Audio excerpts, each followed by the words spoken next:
خەڵکی بەنسبەت ئەم مەوزوعەوە چەند جۆرن. یعنی عامی مسلمانان بەنسبەت تایبەتمەندیەکانی ئەهلی سونەت و جەماعەتەوە چەند جۆرن. طبعاً 5 جۆرن. خەڵکی بەنسبەت تایبەتمەندیەکانی ئەهلی سونەت و جەماعەتەوە ئەبن بە 5 بەشەوە. بەشی یەکەمیان ئەوانن کە عیلمیان پێیە، بە دواداچوونیان کردووە، لێکۆڵوونەوەیان کردووە، وردبوونەتەوە کە واجبە هەموو مسلمانی بەم شێوە بێ گەر ڕاست بێ. و ئەمانە ئەتوانن جێگیر بن لەسەرەوە مەنهەجە و بمێنەوە و لەسەری بڕۆن. جۆری دووەم ئەوانن کە تایبەتمەندیەکان نەزانن و ئەهلی سونەت و جەماعەتی جەناسن و ئەشزانن ئەبێ وابەستەی بنەماکانی ئەهلی سونەت و جەماعەت بن، بنەماکانیشان لەبەرە، بەڵام لەبەر هەندێک هۆکاری دنیایی تەنازولەکەن لە وابەستەبوون بەو بنەمایانەوە. ئیتر هۆکاری مادیە، هۆکاری معنەویە نازان. کابرا جاری وایە لەبەر کە سابەتەکەی سەیرەکەی سوورە زانێ ئەو جەماعەتە ئەهلی سونەت و جەماعەت تێکەڵایانە. کابرا لە ترسی ناو بانگەکەی سوورە زانێ و خەڵکە ئەهلی سونەت و جەماعەت مجاملەیانەکە و تێکەڵایانە. سوورە زانێ ئەحزابن، سوورە زانێ گروپن، سوورە زانێ عەقیدەیان نییە، سوورە زانێ گومڕان سەر لێ شیاون، بەڵام هەر لەگەڵیانە بێ کە بەڕاستی ئەمانە زۆر خراپ، چونکە ئەزانن و پێچەوانەیەکەن.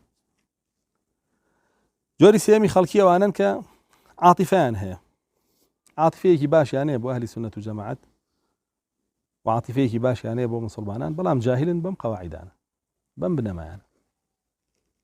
ئیتر بەو شێوە ڕۆمانسیانە یانەوێ حەق و بەتاڵ کۆکەنەوە بەیەکەوە، یانەوێ ئەهلی گومڕایی و ئەهلی سەرلێشایی وەکو ئەهلی ئیسلام تەماشاکەن و ئەهلی سونەت و جەماعەت تەماشاکەن. یعنی سەیرەکەی کابرایەکی مبتەدیعی گومڕا قساکە، کابرایەکی سونیش قساکە، وەکو یەک تەماشایانەکە، یەکسانیانەکا بەیەک. ئێوە مبتەدیعە گومڕایە مجرمە، فنجعل المسلمين كالمجرمين. يعني تۆ چۆنە بێ وابکەی ما لكم كيف تحكمون.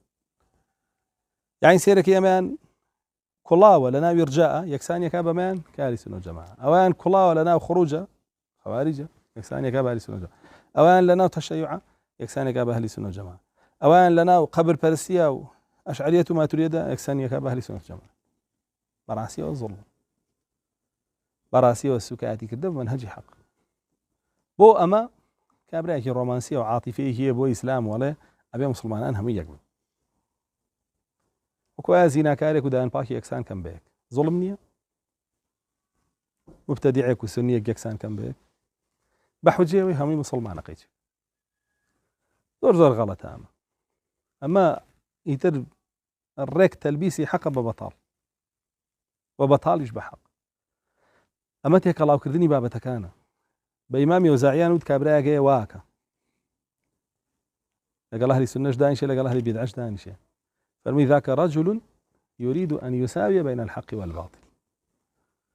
فەرمووی کەسێکە ئەوێ حەق و بەتاڵ یەکسان کا بەیەک، شتی وان نییە، حەق و بەتاڵ یەکسان نییە بەیەک. ئەمە جۆری سێمە کە بەداخەوە ئەم جۆرە زۆرن، ئەم جۆرە زۆرن، عەوامن هەرچەندە هەوڵیش بێت تێیان بگەێنی کاکە بابە ئەم دوانە یەکسان نین بەیەکە، وەڵێ نا هەمووی ئەڵێ لا ئیلاهە ئیلا الله، بەخوا جەهمی ژێوی لا ئیلاهە ئیلا الله، بەخوا جەعدی ژێوی لا ئیلاهە ئیلا الله، بەخوا غەیلانی قەدەری ژێوی لا ئیلاهە ئیلا الله، بەخوا ذوڵخۆی سەڕە ژێوی لا ئیلاهە ئیلا الله، بەخوا عەبدوڵڵای کوڕی سەبەی ژێوی لا ئیلاهە ئیلا الله، هەمووی لا ئیلاهە. ئێستا ئەو لا ئیلاهە ئیلا الله وەکو لا ئیلاهە ئیلا الله سەحابەیە؟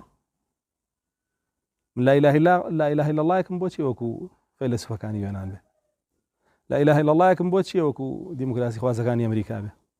لا إله إلا الله يكن بوتشي وكو علبانيا به. لا إله إلا الله بوتشي وكو فيلسوفا كاني بابلين هندو أو ناوى به. بوتشي ما وان من أو لا إله إلا الله ما يك الصحابة لسليم أو حقك وبخلق بدواء وبه جوري شوارمي خلقي قمرا وسليشيا ومبتدع كان كبهمو هزيانو دجاتيم تابد من دياناك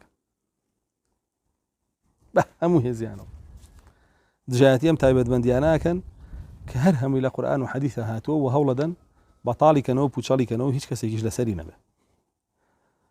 جۆری پێنجەمی خەڵکی تەبەنەوە ئیتر ڕوونەوە دژایەتیان ڕوونەوە هەموو کەسیان ناسێ کۆمەڵێکن هەڵخەڵەتاون بەو گومڕا و سەر لێ شێوەوانە دوایان کەوتون و مەیلیشانەیە بۆ ئەهلی سونەت و جەماعەت، بەڵام ناتوانن ئەو گومڕا و سەر لێ شێوانە بەجێ بێڵن ئیتر لەبەر چەند هۆکارێک لەوانەیە خزمیان بن، لەوانەیە لە حیزبیان بن، لەوانەیە دراوسیان بن، لەوانەیە ڕەفیقیان بن، لەوانەیە ئیسفادەیەکی مادی دنیاییان لێکرد بن، لەوانەیە نەسیحەتێک وا مژگاریان لێ درن وابەستەیەوان و لەگەڵاوانان و لەگەڵاوانیش هەڵسوکەوتەکە. ئەمە جۆرەکانی خەڵکی بەنسبەت ئەم بنەمایانەی ئەهلی سونە و جەماعە و بەنسبەت تایبەتمەندیەکانیوانەوە. یەک جۆریان سپاس کراوە ئەوەی کە ئەیزانێ و لەسەرەتی ما باقی تێکەوتووە بەقەدەر لادانەکەی لەو بابەتەیە.